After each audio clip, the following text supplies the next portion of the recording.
Sa mga Tanso users po dyan, baka naka-experience po kayo na yung kanyang trigger po, naggaganito.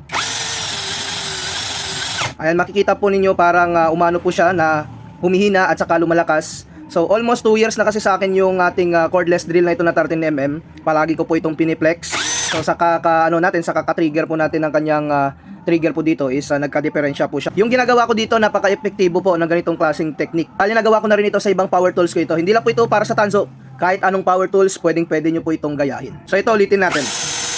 Ayan, humihina, lumalakas po siya. So yung ginagawa ko dito, naglalagay ako dito ng oil. Yung ginagawa ko, nilalagyan ko yan ng ganitong klaseng sewing machine oil. So ngayon, buksan ko muna yung drill na ito para makita po ninyo kung paano ko siya lagyan ng oil. Sa oil pala na gagamitin po ninyo, pwede kayong gumamit ng ganitong klaseng oil. Pwede rin kayong gumamit ng Singer oil. So sa pag-apply ng oil po dito, meron po ditong rubber sa kanyang switch. So kailangan iangat po natin yung kanyang rubber po dito.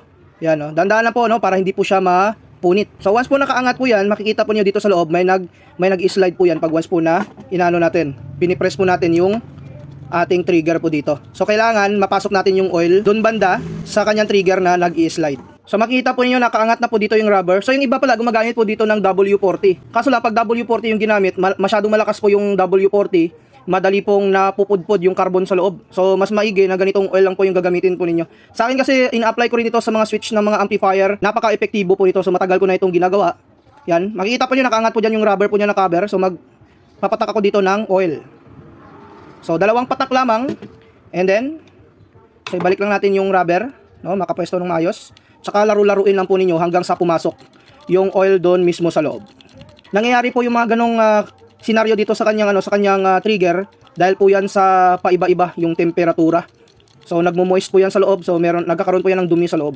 Pero pag merong oil, natatanggal po yan, tatanggalin po yan ng oil. So yung oil po natin non-contact po yan. Kahit po sa mga power amplifier po ninyong gamitin sa mga amplifier, sa mga switching, hindi po yan magkakaproblema. Yan din kasi ginagamit ko.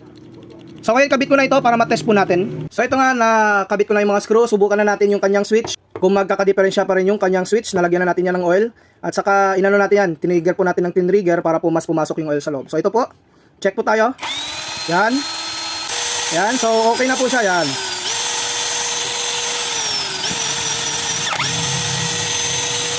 Sa low speed po niya. Ayan, marinig po ninyo, hindi na po siya lumalakas at saka humihina. Ayan, nakokontrol na po natin yung kanyang speed, kagaya po nito. Yan. Yan, okay na po siya. So hanggang dito na lang muna yung video natin. Peace out.